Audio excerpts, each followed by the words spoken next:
Aconteceu na Câmara dos Deputados a primeira reunião entre os poderes legislativo e executivo do grupo de trabalho para debater a reforma administrativa. E para falar sobre a expectativa para o funcionamento, a gente recebe no Jornal da Manhã o deputado federal do Podemos do Paraná, Luiz Carlos Rauli.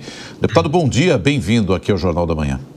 Bom dia, muito obrigado pelo convite. Qual é a expectativa que o senhor tem em torno desse debate, desse grupo de trabalho que tem 45 dias para apresentar sugestões e propostas? Imagino que o eixo aí seja a gente dar um dinamismo para a máquina pública, eficiência, né, para a máquina pública, mas tem também a questão dos servidores, né, deputado? Como é que a gente pode conciliar tudo isso e a expectativa é que gire em torno desse tema ou a gente amplia?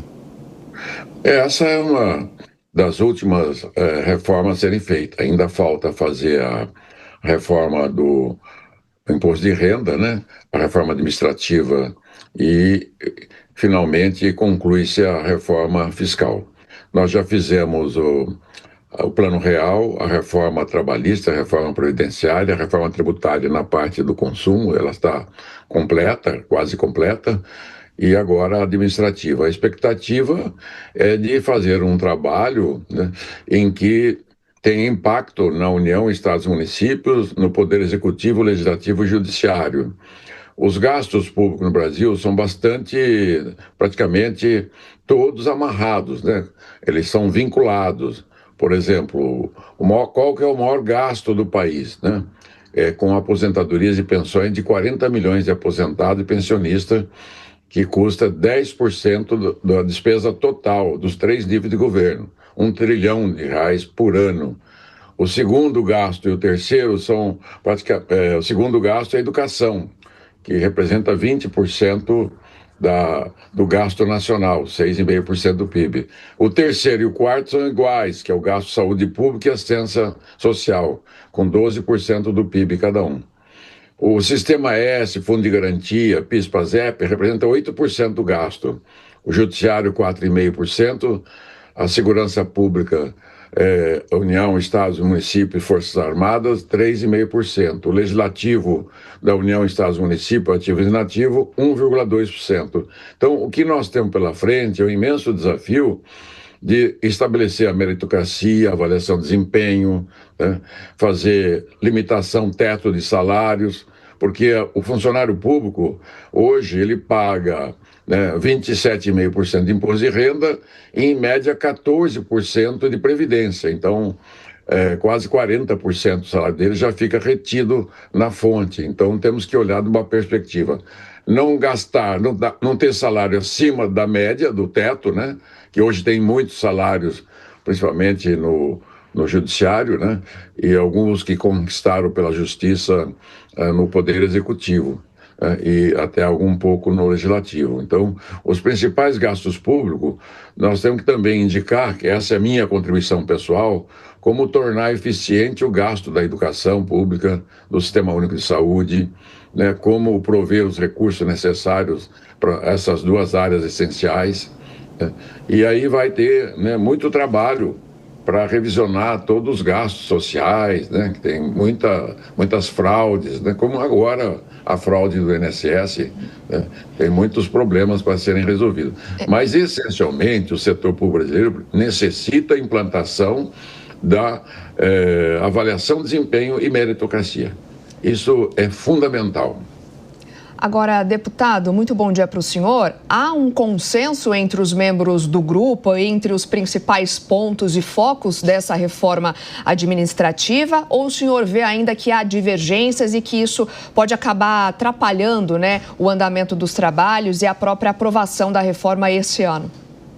A seleção foi convocada agora, saiu no Diário Oficial a convocação, né, pelo presidente da Câmara, Hugo Mota. Então, os jogadores, eu conheço, né, a maioria deles, mas agora, sob esse ponto de vista, nós temos que sentar e começar a debater. Então, os jogadores têm que começar a treinar esses 45 dias, fazer toda a fase de treinamento, toda a fase, né, de preparação e estar pronto para entregar ao país um relatório, né, que seja completo nessa linha que eu estou falando. Precisamos também avançar nessa proposta, a revisão do gasto público na área da despesa das renúncias fiscais, elas somam hoje, as renúncias fiscais, somam 8% do PIB. Né? É o maior gasto que tem. Os gastos com os juros, né? O Brasil é o país que mais paga juros no mundo, primário, do governo federal, estados e municípios, ocupa quase R$1 trilhão. Então, nós vamos avançar além da despesa de pessoal. Essa é a minha contribuição. Do veterano aqui, deputado Raul, economista, tributário, 2 vezes secretário da Fazenda do Paraná, é autor do Simples, do Super Simples, do MEI, um dos idealizadores da reforma tributária.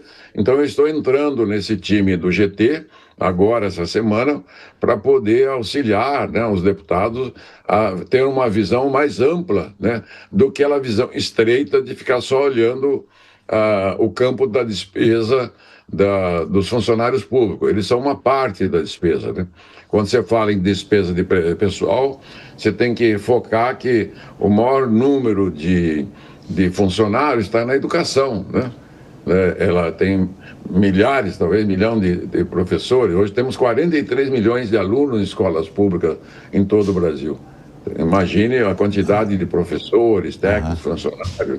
Agora, deputado, quando a gente fala de reforma administrativa, necessariamente significa uma redução do Estado, um Estado mais enxuto ou não necessariamente? Então, essa é uma falácia, né?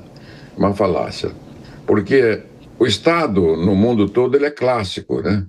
O que é o Estado clássico? O que a população de cada país deseja do seu Estado? Que ele tenha, primeiro, um sistema de previdência pública que garanta a aposentadoria para todos aqueles que trabalharam e contribuíram. Então, esse né, é um Estado clássico. Segunda despesa, que tem um sistema educacional público, né, claro, e no Brasil, alternativamente, nós temos escolas privadas, mas são poucas, né? Nós temos 43 milhões de alunos em escola pública e 7 milhões em escolas privadas. A saúde pública é clássico nos países, né, de estado de bem-estar social, como Inglaterra, Alemanha, França, Itália, Canadá, que eles têm um sistema público de saúde e nós temos o maior do mundo. Então, é diferente, né? Como é que você sai de um sistema desse? Não tem alternativa. O Brasil tem que aperfeiçoar o seu sistema único de saúde. Assistência social, como é um Brasil em que os que ganham mais, né, o topo da pirâmide concentra 50% da riqueza do país, é um país que tem milhões de pobres, miseráveis.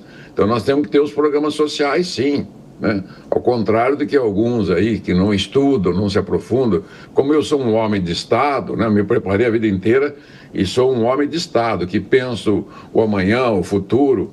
Então, a questão da segurança pública e defesa nacional, isso é intransferível, né? A defesa nacional é necessária, então é um gasto que não tem como escapar. A segurança pública é uma demanda nacional, mais segurança, né? Isso demanda mais policiais, mais treinamento, mais equipamento, né? Mais inteligência. Então, o que eu quero dizer é que o tamanho do Estado é daquele pensamento quando o Estado tinha muitas estatais. Perfeito. Sim, ainda nós temos estatais, temos a Petrobras, mas ela está no mercado, né? Ela é regida pelas leis do mercado. E estatais deficitárias, como o Correio, que é muito mal gerida. Então, isso tem que dar um choque nisso. O governo é negligente com os Correios, né? E algumas outras estatais que não tem gente competente, coloca lá qualquer um e acaba, né, dando esse problema. Ok. Então, nós temos que pensar globalmente. Eu trago luz ao debate para que não ficamos só no quadradinho que alguns acham, né? O Brasil é o país do achismo. Okay. Como eu aprofundo a discussão sempre, quero trazer os conselhos e fazer volto a dizer, para o funcionalismo é meritocracia e avaliação de desempenho. Isso que é o mais importante. Deputado federal do Podemos do Paraná, Luiz Carlos Rauli, muito obrigado pela gentileza da entrevista aqui ao Jornal da Manhã, trazendo alguns detalhes desse grupo de trabalho da reforma administrativa. Um bom dia aí para o senhor. Bom dia.